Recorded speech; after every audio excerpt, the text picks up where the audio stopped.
Welcome to the Grow Down on Soil Health, the podcast where we dig deep into sustainable farming practices that can enhance your land and your bottom line.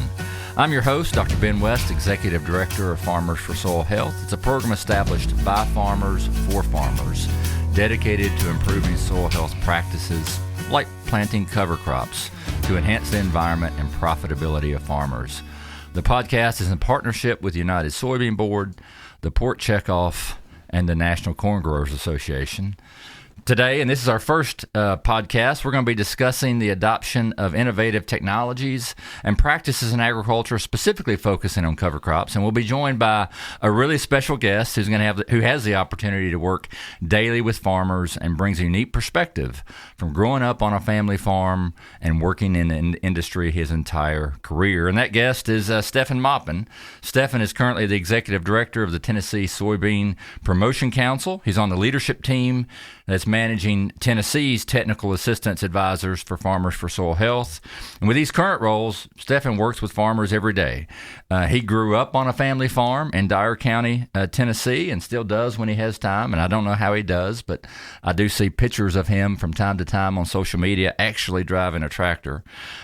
Before his current role, he was Director of Public Policy at Tennessee Farm Bureau, the largest farm bureau in the country, where he was working to close the gap between farmers and lawmakers on agricultural issues at the state and national level. Now he runs the soybean enterprise here in Tennessee. Stefan, really glad to have you on the Grow Down. Thank you, Ben, and I'm happy to be here. So, Stefan, before we start talking about cover crops, you and I have known each other a long time. We have. Went to college together. Been friends and colleagues ever since then. I've told you recently, I hold you in really, really high regard. And if someone looks at you from that side, you're like mainstream agriculture, as mainstream as it gets. Grew up on a family farm, have worked in agriculture in many different areas. But I know, because I've known you for so long, there's some things about you that most people would not know. One of the things I've always thought was interesting, Stefan, is your the diversity and eclecticness of your musical tastes. So I'm curious what you're listening to these days on your morning commute. What I'm listening to these days is just your typical top 40. I'll have to admit I like hip-hop. I like top 40. The country music now is kind of coming along, but Ben, I'll listen to anything from classical music to country to hip-hop to, again, top 40. Yeah. I just enjoy music. I like the artistic quality of it. And you play the piano. I do play the piano. Do you play hip-hop on the piano? Have you ever? I the other day, was kind of pinging out some Dr. Dre. Yeah. And can do that. I can play Conway Twitty, and I play a lot of church hymns, yes. So maybe the next time we have you back, we could bring a piano in. I mean, I think some Dr. Dre as an intro with you playing the piano. Maybe, absolutely. We could have that as the intro to this podcast. I would be glad to do that. Just give us a little bit more background. Tell us a little bit about how you parlayed growing up on a farm into a career in agriculture and where it's taken you and what you've learned along the way. Yeah. Well, call it divine intervention, providence, whatever you want to call it. I had a great opportunity. And Ben, I would tell you, a lot of it started with the 4-H program and FFA program. And those youth programs were great for me. Had the opportunity to build a network in each of those organizations of people much like you through those organizations that, were on a pathway to have some type of career in agriculture. But within those organizations, I learned about agricultural policy, and I really wanted to farm. That was my life goal. And but if I was going to do anything besides farming, I wanted to be in ag policy world. And had the opportunity after graduating school to be hired into what at the time was the Public Affairs Department. I was Associate Director of Public Affairs and Research with Tennessee Farm Bureau. So you've really got a really broad perspective. And now all of a sudden, the last 10 years, sustainability is talk. We're talking about sustainability in agriculture all the time, which is not new. The reality is we've been talking about sustainability in agriculture since at least the Dust Bowl era. So farmers have talked about sustainability for a long time, maybe not using the same words that we use today, but sustainability has been important in American agriculture for a long time. and undoubtedly will continue to be. There's so much focus on it right now, and focus on around specific practices. And right now, we're really focused on cover crops through Farmers for Soil Health. So I'm curious, your intersection with all the various points of agriculture, what kind of pulse would you give us? What's the current thinking amongst farmers today about cover crops, about what value they see, about what challenges they see, about if they do adopt them, why, and if they don't, why? Yeah. Well, first of all, let me say this. There is probably the best conservation ethic that has ever existed within the farmer population now. That is not to say there hadn't been a conservation ethic before. It has been. It's been around, like you said, since the early 30s, when agriculture changed dramatically simply because of markets, right? We had a hungry world after World War I, and the markets demanded that more be produced. We were a growing population here in the U.S., so domestically and around the world, we were exporting agricultural products really for the first time, feeding Europe, feeding other parts of the world. So we set in, and there were some mistakes made. And so since that time, you saw science and voluntary efforts on the farm start taking place. My great-grandfather, during that time, right after he bought the family farm in the 1930s, first thing he did was start implementing conservation practice. So there's a conservation ethic that has been there, but it's just really high right now. They know when they get up to go to work every day, a farmer, that part of their responsibility is to meet this conservation ethic. So that's what I would say, number one, that when you asked about the pulse relative to natural resources and conservation. The number two, the second thing I would say is that in the past 30 years, we've seen a dramatic increase in technology relative to conservation. And that is extremely important to remember, because you can't implement a practice or make things better if the technology doesn't exist. With that, we have the technology increase that is taking place relative to conservation and natural resources.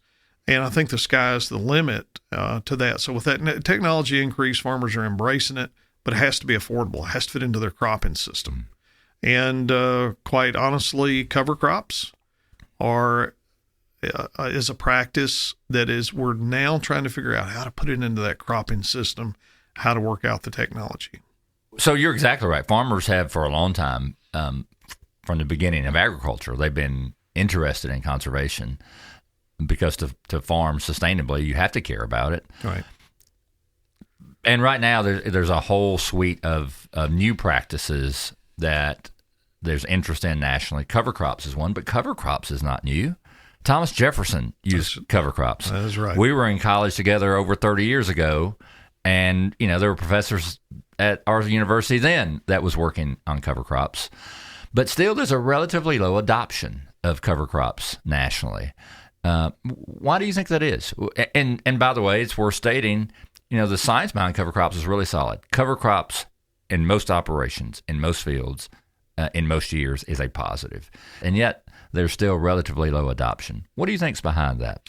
Well, let me go back to what I was saying earlier. I think the technology, and when I say technology, I'm talking about just the bare metal, right? The equipment that is used out there, and then also the chemistry behind within the herbicides used for a burn down or whatever it may be. When, as you mentioned before, that was being studied and tested in our school, and some of the professors who also had a part research appointment were working in that. If you go back and look at their data, what they're gonna learn is that we literally did not have the planters that could plant through the biomass generated from the cover crops at that time. It was one of the limiting factors.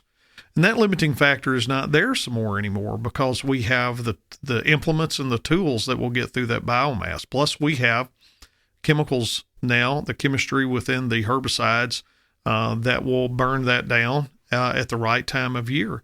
So things have changed in that time period. So I think the again, going back to the implements and the technology is making it easier to use cover crops. Now, that leads into the second part. Cover crops cost money, right?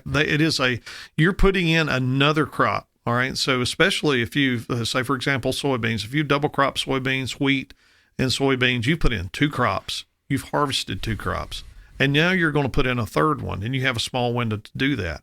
So it's extra time, money, and expense.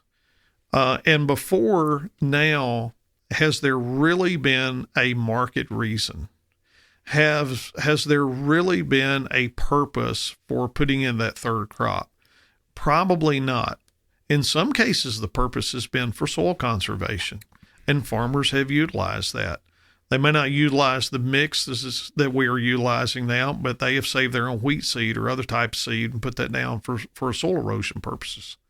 But now there is new reasoning, and there's new markets out there that says, okay, if you plant this cover crop, there is I don't necessarily want to call it a financial incentive, but there is a financial market-driven reason for that. And the farmers are realizing that. So why have they not adopted in the past? I think, number one, the technology and the implements have just not been there.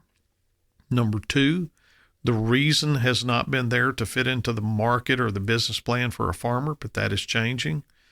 Now, what I would say going forward is this is a phenomenal opportunity we're seeing with the federal monies that have come down to break into this new world of cover crops. And that is starting to happen right now. The conversation is getting started. And I just, I can't say enough about Farmers for Soil Health and how they're so much a integral part of that, and they're leading the charge on making this happen. One of the things that's really interesting me about adoption of cover crops and sustainable farming practices in general is how certain practices are more popular in certain regions than others. So where you live and work, Stefan, in West Tennessee, has the highest adoption in the country of no-till agriculture. I mean, that region is well above 90% adoption of no-till. It was largely invented and refined in West Tennessee. In other places like Iowa, pretty low adoption of no-till agriculture. But now let's look at cover crops. In West Tennessee, relatively low adoption of cover crops. In Iowa, very high adoption rate of cover crops. What do you think is behind that regional disparity and differences in adoption of different practices? Yeah, well, I think there's several reasons. Number one being the climate. In some of the northern states, let's just face it, let's just get to typical agronomic practices. The cover crops in a colder climate are not going to grow off, and the biomass is not going to be as thick in those climates and in those regions. So from a standpoint of utilizing it, coming back and planting the next year, there's not as many issues with that. Whereas down here in this area, we have very mild winters. And so the growth of those cover crops and the biomass behind them gets a little thicker and can be more of a problem. But hey, farmers are working through that, right? We're funding some efforts through checkoff dollars to work through that. And it's an absolutely fantastic thing from a standpoint of these are challenges that come with any changes. So you mentioned no-till, right?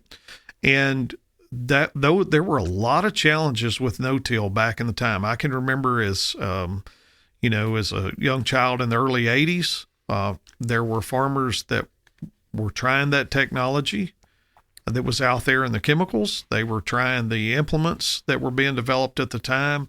And it was kind of hit or miss. They were doing their own research and they were working through it, and they had to be careful because you don't want to run the risk of losing a crop.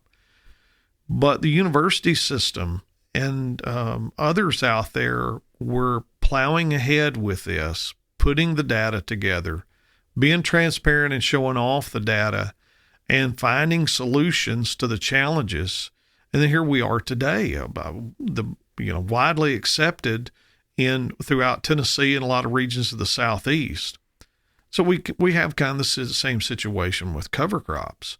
We have some challenges in the Southeast that they just do not have in some of the northern states, but we're going to work through those, and the farmers are willing to work through those. So we may be lagging behind, but going back to what you said about no-till farming, I believe the farmers in Tennessee, having experienced the adoption of no-till production and what it meant for their bottom line, what it meant for their farms they farmed, and the soil loss just basically going away, is when they see the advantages of cover crops, what it's doing for the environment, what it's doing relative to conservation, they will be looking to find solutions to those challenges. They will be adopting these practices more. Yeah, and I actually think as I've been working with farmers and others through Farmers for Soil Health, and just thinking generally about farmer adoption of more sustainable farming practices, I've often used what happened in West Tennessee as an example of, if there is a real sustainability or conservation challenge and you can develop a practical solution to it, farmers will adopt it, and they'll adopt it quickly, because that's certainly what has happened in West Tennessee with no-till. Now, thinking about cover crops, it's kind of on us, the organizations leading agriculture, organizations like yours funding research into things to develop the tools to make cover crops easy to adopt. So you mentioned that checkoffs are spending money on this, including yours. Right. I'm curious, your position as executive director of the Tennessee Soybean Promotion Council, you spend a lot of money every year on research projects, and you are interfacing between your farmer board and researchers doing the work. As you think about cover crops now, what do you think are, at least in your region, the Mid-South, what do you think are the big areas that require more research and more innovation to make it easier for farmers to adopt cover crops? Yeah.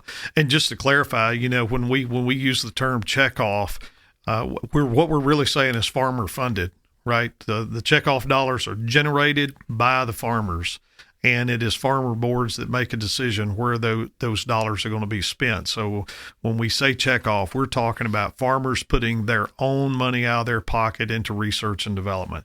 So yeah, what needs to be worked on here, specifically in the Mid-South?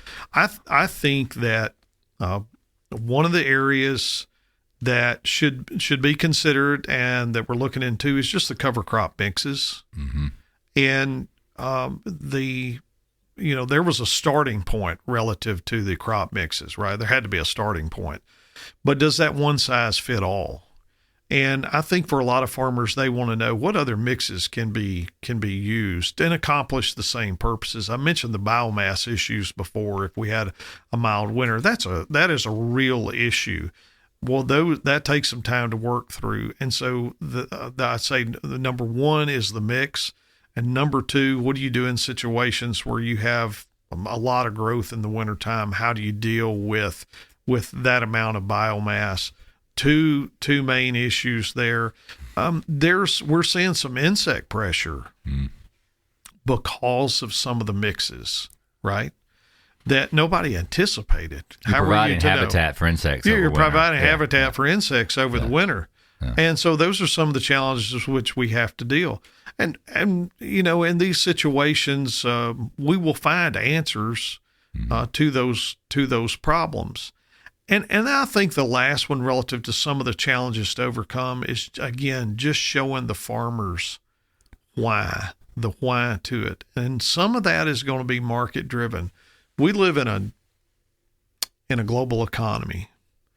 And there are some farmers that recognize that, and some that may not recognize just how much of an influence the world economy is. And when I say the world economy, I'm talking about the consumers around the world. And we're in a day and age where consumers are probably more interested in asking more questions about their food and fiber supply than they've ever asked before as a population. And they're asking about the sustainability of the crops being grown. And asking those questions, that means they're going to influence the markets. And so within that, we know that cover crops is part of the answer to sustainability issues relative to the climate, relative to soil erosion, relative to other issues out there, some of which we don't even know about right now. And by doing this, we have given the consumer assurances that the farmers are doing all they can to make sure their crop is raised in a sustainable manner. And, there are farmers that are recognizing that, and they're saying, I'm ready to make that next step. I think also, to answer your question, that the farmers who adopted this maybe 6 or 7 years ago have learned that their input costs are dramatically cheaper, right? So, you mean when they adopt cover crops? Is that what you mean? Once they established a cropping system utilizing cover crops, we saw the same dynamic take place with no-till farming. It was a rough start for some farmers, but once they developed a cropping system in no-till and got over the hurdles, they learned that it made sense to their bottom line relative to input cost and other issues.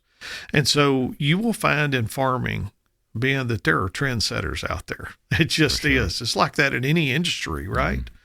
There are consumer products today on the market that were driven by one company. We see the same thing in farming. So in no-till farming, there were trendsetters out there in agriculture that really worked hard. And in their cropping system, once they made that adjustment and their cropping system was a majority no-till, they learned that it made financial sense to their bottom line. Now we're seeing the same thing take place in cover crops. There were farmers that said, I'm going to try a different approach. I have to get my input costs down. And they learned that cover crops help them do that. So now they're into their 5th, 6th, maybe 7th year of a cropping system using cover crops. They see what it's doing to their bottom line relative to expenses. And so their knowledge is, we are trying to help disseminate their knowledge out there to other farmers, highlighting them, how they did it, what they did, so that other farmers do not have to go through that tough period of adoption. And I think the more we do that, the more we highlight that, the more Farmers for Soil Health highlight those farmers that said, hey, I've made it over the wall. Let me help you get over in a quicker time period. That's going to cause more adoption to take place. Farmers helping farmers. That's what it's all about. So, one of my favorite questions to ask people about cover crops, and I've asked a lot of people this question, one of the things that's really clear is that farmer perceptions about cover crops are on a spectrum. I mean, from where we're sitting today, I can name a farmer who would say within 20 miles of here, cover crops are so important to me that if I did not have this tool, I would not be able to farm anymore. It's that important to my farming system. And also within the same 20-mile radius, I could name a farmer who would say, I tried them once. It was such a disaster. I will never use them again, and don't even talk to me about them.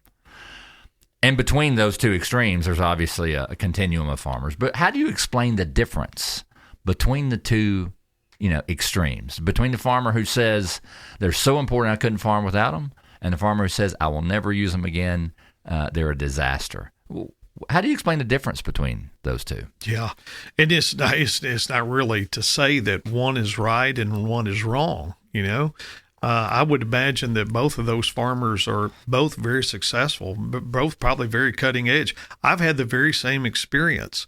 I know of a farmer, very large acreage. We're talking about a large farming operation that is trying to go as far as to 100%, right? Cover crops, making it work in the cropping system. I talked to another one who has about the same acreage, a very large acreage producer, that said the very same thing. We cannot make it work in our cropping system. And what is the reasoning for that?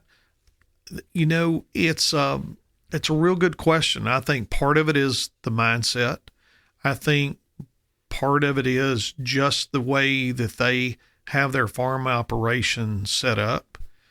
In some cases, it may be the type of ground that they farm, right? So let's just face it, there are, depending on where you're farming, there are soil types, there's topography that lends itself to cover crops. Then there's other topography that does not. And so if that farmer has a predominance of certain soil types or topography that's a certain way, it right here today, it may not fit into their cropping system. But and from my standpoint, I see those as great opportunities because, again, I go back and we've talked about no-till farming. This is so many similarities when no-till farming practices were being adopted. In science, what do? We raise questions. Mm-hmm. And that's a major part of science, is raising questions and then going out there and looking for solutions. Well, in this situation, when we talk to a farmer, like you just mentioned, whether it's real or hypothetical, they have developed questions for which we need to find answers.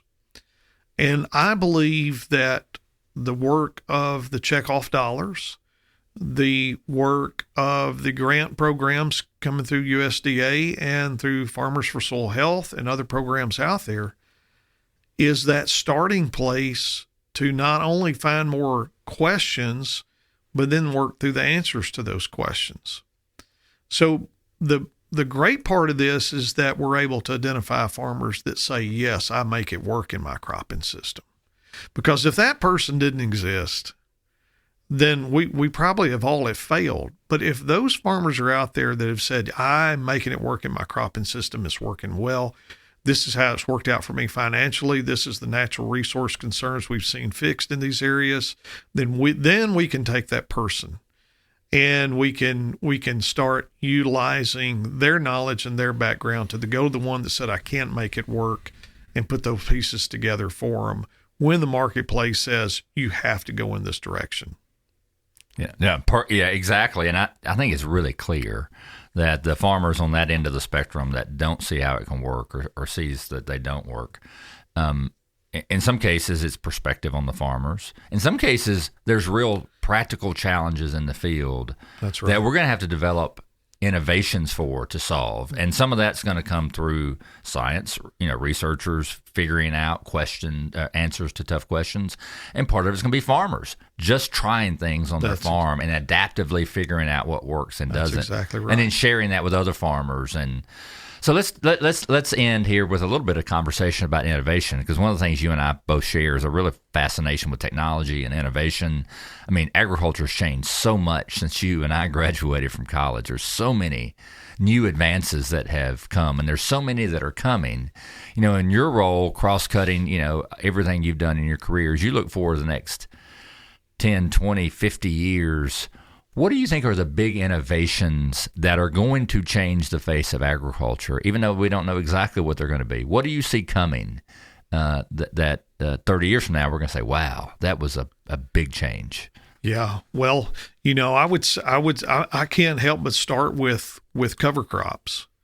And, that's been the main point of our conversation, but I want to start right there because I do believe there's a future with cover crops.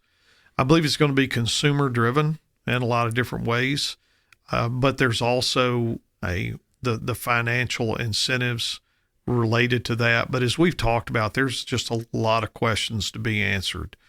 To be young again and in school and stepping out into an agricultural with an agricultural degree into an agricultural job is a wonderful time relative to cover crops, because we do have a lot of challenges to overcome with that, and they're going to be overcome. So number one, I would start with cover crops. We don't know where that can go in our cropping systems.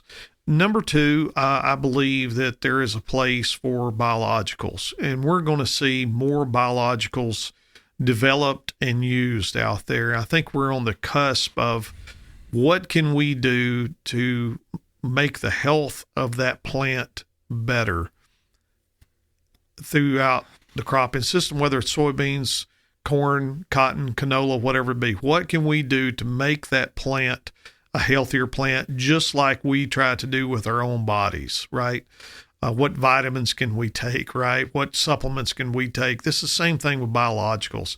And the biologicals are using the natural ability of the plant to produce more. So, be looking for more in biologicals.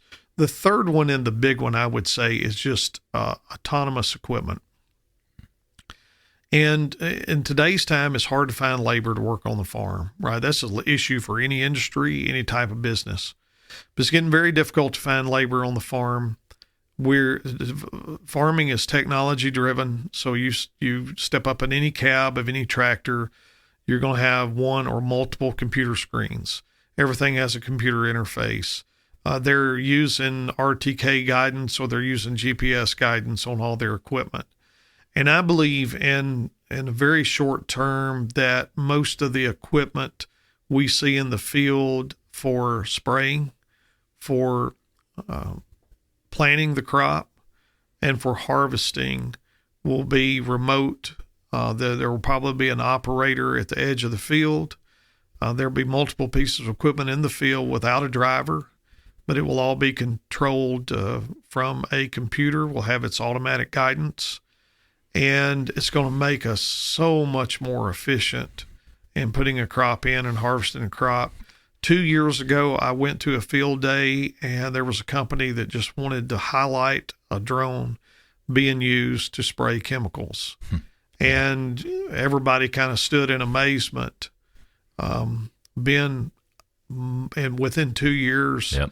Most of the farmers I know either own multiple drones that they use to spray, or they're looking into that technology to use on their farm. So I think that's probably going to be the biggest one, is autonomous type technology to put in a crop, manage a crop, and harvest a crop. I got one more big one for you. I'm curious if you have any views on, and it's artificial intelligence. I mean, the more I read about it, I've started using it in my own work. The revolutions it's going to make in society at large, it's difficult to fathom, probably. What about in agriculture? How do you see? Oh, it's the sky's the limit. People don't realize this, but farmers today, and I will say, we in the farmer community do a great job talking to ourselves, right? But we've not done as well of a job. I talked about consumers listening and they want to know more about their food system. We need to do a better job communicating with consumers. I would say most consumers out there do not know that when a farmer plants the field, when a farmer sprays the field, when a farmer harvests the field, the data is being generated in that equipment in real time and going to the cloud. Yep. And it's being stored, all of that data. We're farming by the square foot now. We're not farming by the acre. And all that data is going to the cloud, and there's literally pages and pages and pages of data being generated, millions of pages of data being generated on each farm. And really our big limitation right now is our human capacity, because most farmers will utilize a crop consultant or they do it themselves. The human capacity to crunch all of that data being generated on the farms. And with AI technology, we're just going to get better and better at utilizing all of that data, crunching it down, and then feeding into the equipment, maybe within a 5-foot area, that your seeding rate go down. Yeah. Maybe in another area, the seeding rate go up. When you're applying fertilizer, you drop the units literally within feet of each other. We're seeing See and Spray technology now, which is a type of AI-generated system where the sprayer is going through the field, identify the weed, and that's when the sprayer comes on. The sky's the limit. Again, to be young, to be a young person going into school right now in agriculture, it's a beautiful time. Well, Stefan, it's been great having you on the show. You've shared a lot of things I think everybody listening will learn from and be interested in. Before we close here, do you have any last parting thoughts you want to leave folks with? Ben, not really. I just want to say that on behalf of the Tennessee Soybean Promotion Board and Tennessee Soybean Promotion Council, we are glad to have this opportunity to work with Farmers for Soil Health in doing our part and to answering some of those challenges relative to cover crops and other types of conservation measures. We realize that natural resource conservation is an integral part of farming today, and we're just glad to be a part of it, glad to be a part of this movement, and we're looking forward to seeing what the future holds for conservation moving forward. It's a bright new time. Well, as I have told people for a long time now, if you are interested in conservation and agriculture and you're not excited about things happening today, you should find something else to do, because it's a really exciting time, largely because of leaders in agriculture like you and your board, the people that you work with, who are looking into the future and trying to figure out how to work together to do things better, as we always have. So we've talked about a lot today. We've talked about, farmers' perceptions of cover crops and technology and innovation that's going to be required to drive adoption of cover crops.